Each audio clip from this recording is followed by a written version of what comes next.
Assalamu alaikum everyone and welcome back to season 2 of Deep Dive with OA. Today is a very special session, and as you can see we have not one, not two, but 3 guests, and I'm going to introduce them in just a minute. There are backstories with all of these guests, and fair warning to everyone here. I've worked with a couple of these gentlemen. We've known each other for a very long time. But without further ado, welcome to the show, Ahsan, Hashair, and Taha. Thank you. These 3 guys are the founders of Zaraye, and we're going to talk about Zaraye and your recent fundraising success. But before we do that, let's get quick intros under our belts. So, Ahsan, do you want to kick that off? Amazing. So I'm one of the 3 co-founders. My name is Ahsan Ali Khan, and what I do at Zaraye is essentially bits of fundraising, administrative, strategic things. So I have the role of the CEO. A bit of background on us and generally what my journey has been like. So we're all batchmates from IBA, batch of 2016, and old friends, overlapping careers professionally, academically as well. And post 2016, worked with health tech, worked with ride hailing at Careem. That's where we were together. Was at a small startup called Muhafiz, based out of Islamabad. Exciting stuff. They're building a privatized 911 for Pakistan. So that was a very noble cause plus a very exciting business challenge to look at. Came back to Karachi, launched Swivel, had multiple roles, all the way from bits of operations and supply and product, etc. Led the Karachi market for a bit, and then was looking at all of Pakistan for the intercity travel category. So that's a little bit about myself. I'd let. So I've been a part of the tech space for about 5 years now. I started off at Careem back in 2017 in the operations function. So did multiple roles over there. So from business development to launching the food part of the business. To partnerships. To partnerships where we worked quite closely together. Yeah. So that was a very interesting part. And then moved to Swivel. It was during COVID, so we were scaling the B2B side of the business. So that became the mainstay because generally transportation was shut down. So did that for about 8 to 10 months. Then moved to Daewoo to launch their trucking app. So got the initial team in, built the initial product. Realized that this is I've done this multiple times over and over again, so it's about time that I do something of my own, and that's where the journey for Zaraye began. Over to Hashair. I think so my name is Hashair Ahmedani, and I'm one of the co-founders at Zaraye. I'm looking at the marketing and corporate sales side. So my journey has been a bit different from Taha in essence post our bachelor's. I think Taha and myself then went to the UK to pursue our masters from University of Bath. We came back. Taha went on to joining Careem in tech space, and I went on to joining my family business, which is in textile. So my family, there are a lot of people working in different industrial units. So someone is doing textile, the other one is doing steel. So since childhood, I've been very familiar with the industrial background of Pakistani economy, and I worked there in my father's factory for a year. Realized that there were a lot of inefficiencies across the functions, and so since my education days, I realized that I wanted to do something of my own. And I think 1 year in my textile career, I realized that I should be opening up my fashion store. And I didn't go and open up a fashion store. I ended up opening a small kiosk-based coffee shop in one of the malls, and realized that there was a gap in the hospitality industry of Pakistan. There were a lot of restaurants, but not many scalable cafes in Pakistan, and that's when I introduced Cafe Praha. Scaled it to one big outlet in defense, and then I realized that this business had huge potential. Scaled it to then another restaurant, another outlet on E Street, and then finally launched another restaurant by the name of Zaraye, which caters to the Middle Eastern cuisine side. So after doing 2 restaurants, and then during COVID, I realized that one revenue stream, which was a dine-in sale, there should have been more revenue streams, and that's where I introduced one of the B2B FMCG product by the name of Praha Coffee Roasters. And started importing coffee beans from 6-7 different South American regions, started roasting them over here and selling them into the B2B market. And after creating like 3 brands from the scratch, I think I realized that I needed to do something. I think the focus was not to do something in the tech space, but the idea was to solve a problem which I was facing in my restaurant business and I faced during my time in textile. And that was the problem of procurement. Because the idea of doing a business is to do the business instead of worrying about khareedna kaise. And I was dealing with 72 vendors during that time for Cafe Praha, and that's where I think 3 of us came together, realizing this should be catered to, and that's where I think Zaraye came into being after many iterations. Yep. Wow, okay, great intros, guys. So, this coming together, right? So, you guys have known each other for quite a while. You've studied together again, you worked together. What happened right now? I understand there was a cup of tea involved somewhere. Yes. A semi-accidental cup of tea that led it. Please talk about that. Tell me about that. So I think this one night, Hashair and myself and a group of friends were sitting there. Taha wasn't supposed to be there. He was with another group of friends in the same place. एक चाय dhaba type जगह पे हम लोग बैठे हुए थे. And because obviously we're all batchmates, our own friends as well, so Taha knows them. He just came over at the table, we started talking. And I think 15-20 minutes passed, everybody started leaving, and then the 3 of us just stayed back. And I think Hashair just, Taha actually came in and he's like, man, your restaurant business must be terrible right now because of the COVID situation. And he's like, yes, but I'm doing X, Y, and Z, but it's again challenging, all of those things. And that's how we started talking about this. And we're like, man, the food delivery apps right now that are charging obscene amounts of margins. How can we sort of help the restaurant business? Just like a mental exercise of sorts. That's where it started off from. And one thing led to another, and we're like, man, we're always talking about insane ideas and all of those things, but we never end up doing anything. And I think that was a Saturday night. I am a morning person, so it's easier for me, and I basically forced these 2 to be at Cafe Praha the next morning at 8 a.m. It was COVID, so it was all locked up. We had the entire place to ourselves, and we're like, man, if we're serious about this, we're going to show up, and then we're going to start solving this. And I mean, it just had to happen. And the next morning I arrive and Taha is just standing there like half dead. Picture, by the way. Yes. So to prove that I was there before him, I took a picture of Cafe Praha's logo at 7:59 just to make sure that I was there before these 2. But just as a disclaimer, he lives like 2 streets away from I'm there. sure, yes. So he just had to roll out of bed and he was there. Like almost just that, right? And that's basically how it started off. We saw, I think, multiple iterations of what the business looks like today. But again, as Hashair said, I think it stemmed from a very basic problem of how much effort a businessman needs to put into things that are not his core business, which when you start thinking about it becomes super annoying and just very unintuitive. As for instance, an exporter of textiles, which is 60% of our exports, right? I should be, as a business owner, not come back to Pakistan. I should be in a place making sales, right?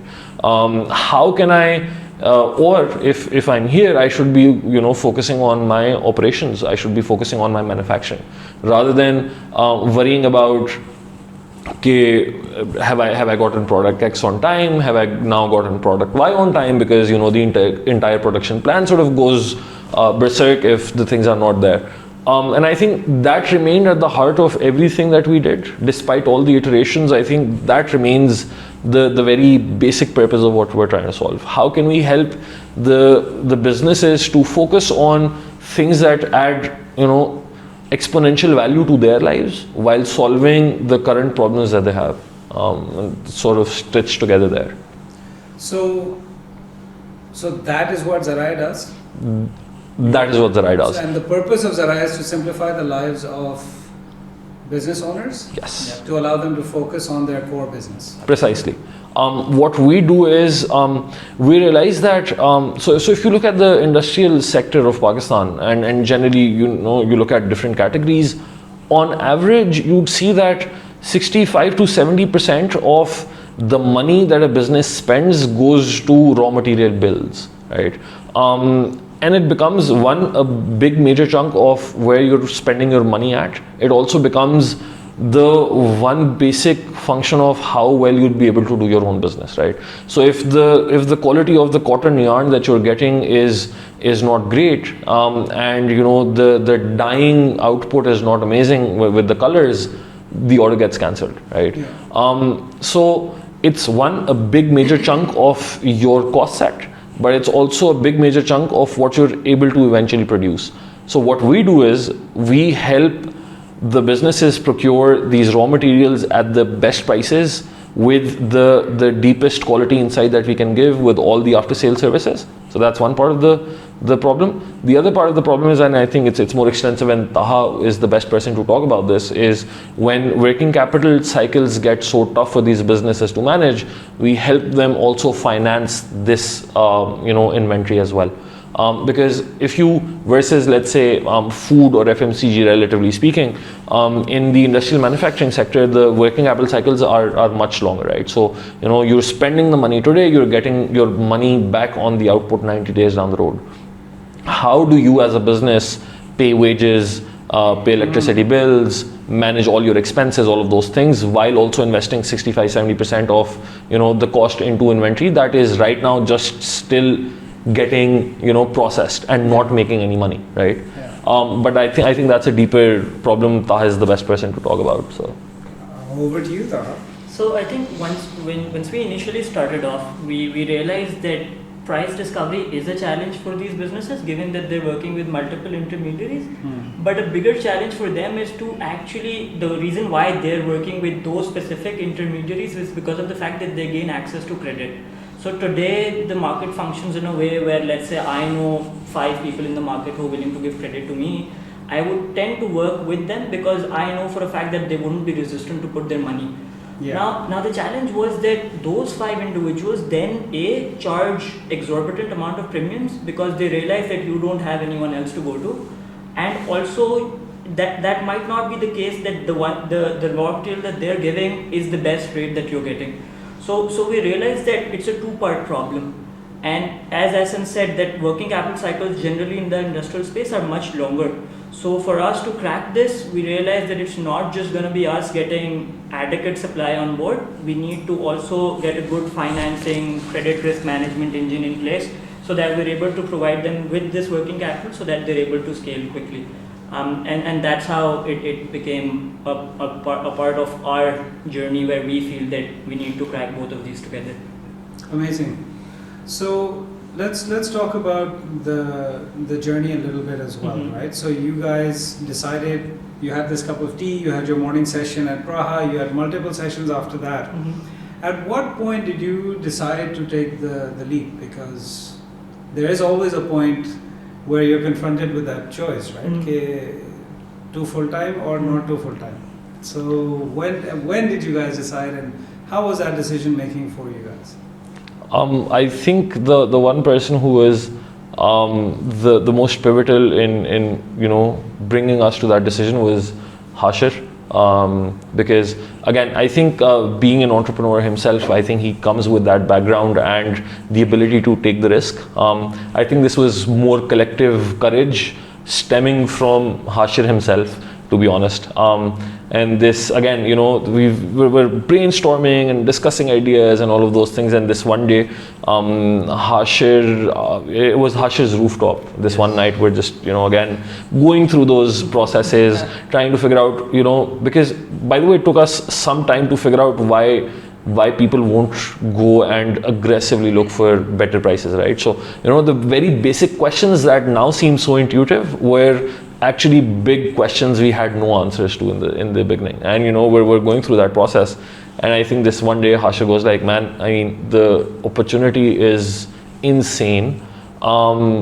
what's the worst that's going to happen? But if we don't give it a shot, would always think about, what could have happened and the sort of impact we could have created for everybody around us. I think this was August, late July, starting of August, when we decided that we're going to jump in full time, and it's going to happen for sure. Hashair, Taha and myself, we completed our notice periods, and end of September, August, yes. August is when we all took a break, went away from one another, went away from Karachi to sort of, get a fresh perspective, clear everything out, and then come back. And I think that was like starting of September, and we haven't looked back since. So it's been like day in, day out since then. But super, what's the word that I'm looking for? Fulfilling. The journey has been amazing. It's been an amazing journey working together with all of us. Nice. Yep. So talk about the traction on the business a little bit so far. Where are you guys at? I mean, you've been at it for about just over a year now. You managed to raise funds. Yes. And we'll talk about that in a minute. Okay. But in terms of the business itself, is there anything that you guys can discuss? Early KPIs क्या हैं? Traction कहाँ तक पहुँची है? क्या आपके goals हैं? Where do you want to go with this? Actually, you want to take this one? Yeah, so basically, I think when we started off, the idea was to pilot the model with my own business, and I was like, let's do it with my own business, because I think that's the most trickiest part to solve. I think if my family business and my family really like the business model, and if they are our retained customers, I think that's where we can see if we are creating any value or impact in the life of these manufacturers. And I think there came an opportunity. I think in early September, I took that opportunity and shared it with Taha and Ahsan, and we tried solving for that and looking for options to cater to that. And eventually we did, and we did it quite comfortably initially, and then with the quality processes and all, there was a lot of learnings. And I think that's what's the starting point for us when business comes into where basically Zaraye's business model started off from. And eventually, I think throughout till for next 3 months till December, we realized that there was something missing in the model. And I think with the three of us sitting together, trying to identify what exactly is missing in our model, considering we are working with textile manufacturers, we realized that. So we started asking questions to each other, that who are we exactly a solution for today, and the answer was, who is in the most problem right now. So we decided. So I think Ahsan came up with this thought that the person who really wants us the most, really needs us the most, is the one we should be catering to right now. And that's where I think a small tweak happened to the business model. And the next day, I think 6 of us went to the streets of New Karachi, and while we were there, we realized there were a lot of small retailers, of these manufacturers of textile residing in 6x6 shops, and that's how we call them 6x6 shops owners, and that day was, I think, revolutionary and revealed a lot of things to us and basically helped us making that Zaraye's business model. And I think since then the traction has been super good. And I think that, a couple of months ago we realized we know our target market, and now we just need to go broader on the category perspective, and then that's where we introduced construction and started with cement. Now we are doing PVC pipes and cable wires, and I think sand as well. Steel as well. Yep. So that has been a journey since September till now of the business model itself. Well, we generally realized that the solution that we're trying to build, is going to help those who are underserved in this market. And generally, marketplaces work on that. Yeah. Initially, when we started off, we were facilitating clients that had bigger, larger purchases. But then we realized that they actually today are a lot more efficient than us because we're just starting off our engine. And that's when, as Hashair said, we pivoted towards smaller segments, people who were underserved. We went to all these streets in New Karachi, moved to another city, so we launched Faisalabad, got to underserved segments there. And that's where actually the inflection happened. I think now we're about 500 partners across the country, cumulative suppliers, buyers. And that's just has been a very, the exploration has been very interesting for us, where we've realized that, we're actually solving for the masses. We've provided supply efficiencies, cost efficiencies for roughly north of 20% in some cases for our buyers, which has worked out really well for us. I just want to add one thing on this part as well. So I think it was a realization for us that this industry, being 71 years old and being the heart of the economy of Pakistan, with $35 billion industrial segment, I think we realized that we'll be disrupting the market, we'll be disrupting the entire situation in the industry. And in order to change the world, we need to identify those people who really want their world to be changed. And not those who want the status quo. Yep. Right. So I think that's exactly was the point where we had a lot of clarity on how to go forward with the business model. Fantastic. And how big a team is it now across Pakistan? We've almost touched 50 now. So I think we have about 20-25% of that is our tech team. They're amazing. They ship out products at lightning speed, and the rest is generally the bunch of people that Taha's looking after as the core business. Hashair and myself, we don't get a lot of people in our team, so we're sort of stuck with one another mostly. But well, marketing and strategy go hand in hand, right? Yeah. Okay, awesome. And up till now, you guys just announced a fundraise. Did you actually raise the funds now, or did you just announce the funds now? Okay, so we closed the round a few weeks ago. There is obviously, as first-time founders, I think there's immense learnings in terms of how to structure a lot of things legally within Pakistan with SECP, all of those things, and we're going through that motion, so it happened a few weeks ago, but we just announced, I think, last week. Yes. Okay. Yeah. So actually, just on that point, can you take a minute and just talk about some of those learnings, because a lot of people who listen to these podcasts they are looking for those insights that they can't find anywhere else. So nothing confidential, nothing that that would compromise the integrity of what you're working on, but anything that you can share in terms of the process, the who, the what, the where, the when, not the why, would be very absolutely. I think so. I don't think there's any confidentiality that needs to be maintained. It's now with what SBP has done in the past couple of years. It's gotten clearer. But I think because there's still a lot of people who are going through that motion or will go through that motion. I think the information is not that widely known.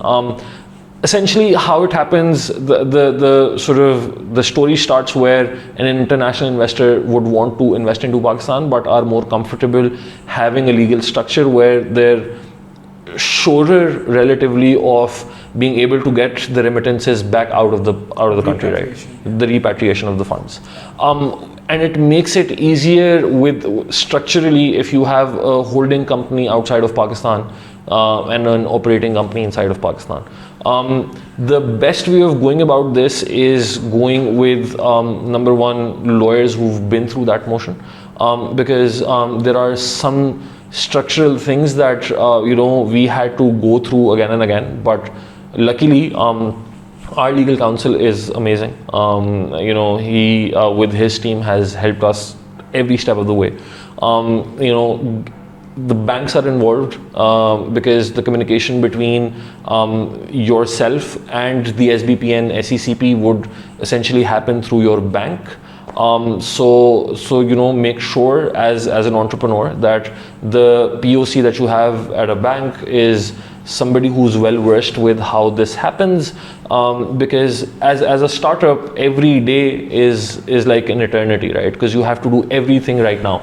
And one of the challenges that we faced was there was a lot of to and fro, especially from the banks, because maybe they did not understand the entirety of the process, so they'd give us like 2 steps and then we'd get back and then give another 2 steps. We'd assume that the process was over, but then there'd be like another 2 steps, and this would happen like half a dozen times, right? Oh my. Which is fine for anybody who's not always on a time crunch, right? For us, it is always like, I mean, imagine, I'm sure at NIC as well, most of the startups here are bootstrapped or funded to the level where they have a runway of 45 days. You die on the 46th day. Today, every hour is like exponentially more important, right?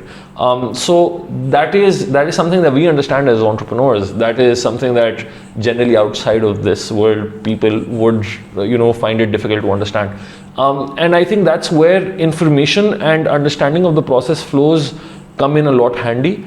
People will take their own sweet time, in different institutions. Whatever their SLAs are, but it's always good to know what the process is so that you can plan ahead.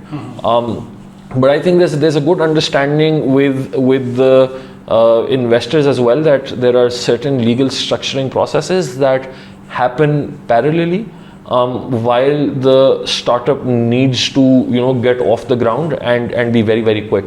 So a lot of people now also understand that, hey guys, let's put in some money in this company as an investor. So that the business doesn't get compromised while the team would figure out these legal structurings within themselves. But I think the biggest point to note would be get a legal counsel who has gone through this process and understands how it's done, because I think that's the most pivotal part here.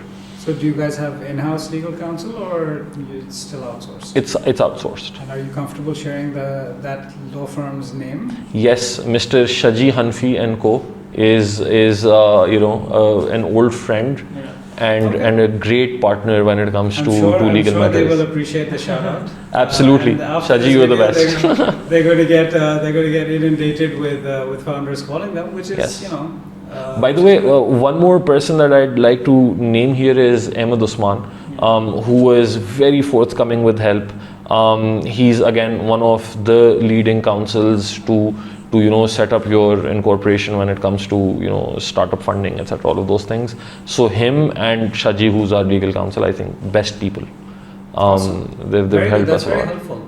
So, and in terms of the fundraise itself, how did you go about it? How did you decide to go after the people that you did eventually?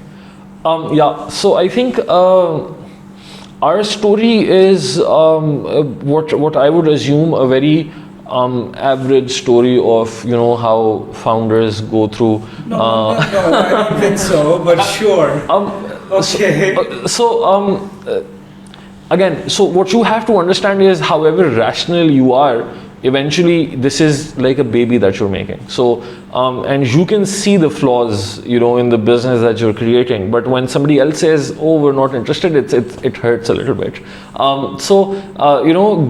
And it's very rational for some people to like it and some people to not like it, and then some people to love it to the extent where they'd say, "Hey man, we're going to invest." And we went through this entire process where we saw all of these people and we went through them by the dozens, right? I mean, we'd cold reach out. Put a number to that. How many pitches do you think? I think not exaggerating, I think we reached out to about 320-ish investors. Through all over the world, not just in obviously. Absolutely, yes. So it was cold reach outs, it was LinkedIn messages, emails, their websites, etc. All of those things. I think we ended up making about 75 to 80 pitches, I think. And then we ended up with the investors that we have on our cap table. but and you know it's a process. But here I think I would like to give a shout out to all the people who supported us along the way. I think we had tremendous support with Kareem and the alumni network. It comes in absolutely handy. You know, they were super helpful. I think as founders you start to appreciate the sort of struggle, you know, your fellow entrepreneur might be going through. And you know, and generally like amazing people, and not just from the you know, the Kareem alumni network. Generally, people whoever we talk to. That's the polite name for it. Yes, the versus the Kareem mafia. Yeah. Yes, you know, so the Kareem mafia helped us out. Other people, by the way, there's a common misconception that the investors / VCs are, you know, they're very strict and stringent about, you know, how they operate. But we've seen so much help coming from investors, you know, connecting us with other people, people who like investors who thought that this wasn't their, you know, cup of tea of sort. Even they would, you know, make introductions. So generally the entire ecosystem has, most of the people here are actually a lot more helpful than you would assume. And you know, they all would be forthcoming with help, you know, introducing to talent, introducing to investors, all of those things, helping out, you know, giving you pointers in terms of, you know, where you're going wrong with your pitch, what things to look out for. So I think we've been very, very lucky to have a lot of great people around us who supported us along the way. Having said that, this is not a statement of discouragement to anybody who does not have the Kareem mafia, you know, supporting them, or have a lot of no first time founder has so many investor connections. Nobody does. I would urge everybody to, you know, just keep at it. And how we ended up with, you know, with Tiger, with Zayn, was just a function of just kept on knocking on doors, to be honest. And you know, something eventually comes back to you. I think that's essentially in a nutshell been our story. Amazing. Also, I think the one thing that we need to realize is, and that pretty much worked for us as well, is that you need to start with your basics.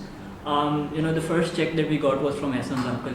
A few of our friends invested early on, so you know, you don't need to go to these, you know, tier 1, tier 2 VCs directly, or even tier 1, tier 2 angels. You can go to people who know you, you know, your family, your friends, who trust you, and you start off with that capital, scale it a little, and then go towards angels. And I think that worked out for us as well, because initially that was the money that was the most helpful. Yeah. Because the first few dollars are the ones that make the most difference. Yeah. And that's just helped us a lot in our journey. And by the way, Taha's talking like just a few $1,000s, right? So not like $30,000, $40,000, $50,000. We're talking about, you know, having 8, 10, 12. Yes. So what is generally known as the startup capital. Chiller, basically. I mean, but if you talk about these numbers to VCs in the US, they look at you like, what is $5,000? I don't understand the question. But that's essentially where we started off from. Yeah. And I think on that note, getting the basics right, I think nothing trumps having a sound business model.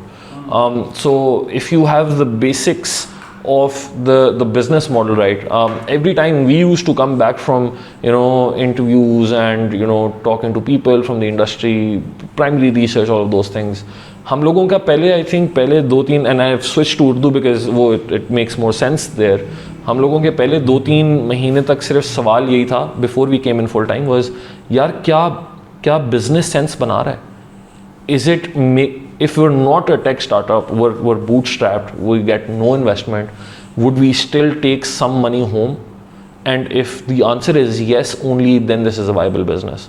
If it comes off the you know, support of heavy discounting and, you know, promos and all of those things, we haven't figured it out. So until the time जब तक हम ये नहीं बोल सकते कि हाँ ये धंधा सेंस बनाता है, we still have to keep on looking. And the moment we realize कि हम अपने घर से चला सकते हैं is the moment was basically when we came in full time. Like, yes, this works. And this deserves all the effort in the world. I think just one more thing that so Ahsan just told about how we had I think 80 to 85 pitches. I think the most important part about having those pitches was we got a lot of feedback, and the way we tried, and Ahsan thought that we should incorporate that feedback. We used to have like debriefing sessions of an hour or so after every pitch to identify what went wrong, what exactly do the investors want to know from the business model, were we able to not communicate it properly. So I think after a lot of iteration into how we pitched the business model itself and how it was presented, I think there was a lot of feedback taking as well. It was not like, I think I remember the first call we had and the last call we had.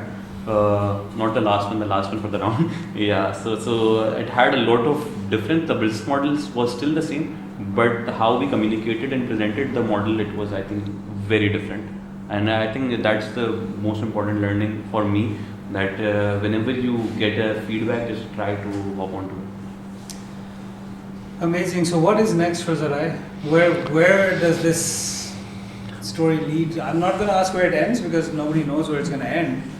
But where is it leading? Where do you guys see this going? I think exciting stuff that happens next. We're already in Karachi and Faisalabad. We've got a bunch of amazing team members on board, so we're hoping to get more. What happens next is we go horizontally with opening up multiple categories. So we're already in textile and construction. We're eyeing more categories. But given the nature of the business and our customers, it requires us to be more geographically centric of sorts, focused when it comes to fulfilling our orders with the customers. So I think right now the focus remains how can we go beyond categories in the two cities that we're operating in. Get the learnings, put in engines which are now scalable, get the right processes. Once we figure that out, and I think we've done that to some extent, but a long way to go. Once that's figured out, I think it just becomes a very replicable model to take it across multiple cities, multiple categories, eventually, hopefully, and the business model also intuitively allows for global expansion. It makes sense for us to be because we don't produce everything in Pakistan, right? So it makes sense for our businessmen to be connected with businessmen outside of Pakistan, to have the right procurement, there's pura China pada hua hai, pura Africa pada hua hai. I mean, these are right next door for you guys, right? Yes. So. And again, as I said, theoretically, intuitively, it makes all the sense, right? For instance, plastic का दाना हम यहाँ पे नहीं produce करते, ज़्यादातर Saudi से आता है. How can our manufacturers be directly connected there, right? How do we enable the fulfillment? Just one example, and again, trade is no novelty. It's been happening since 1500 years more. You're just making it more and more direct, so you're cutting out so the middleman actually should be really worried at this point. By the way, how our business model functions is, it favors the most efficient supplier. In some of the cases where some of the middlemen who are very efficient with taking prices or locking forward contracts and have amazing prices today because inflation, prices increased, etc. Their buying was 3 weeks ago. They become then the most efficient seller on the platform. So it comes down to who is going to give the best value to the customers, right? So we become a great discovery model. If it's the intermediary, which in some cases it is, they then become the beneficiary of this demand.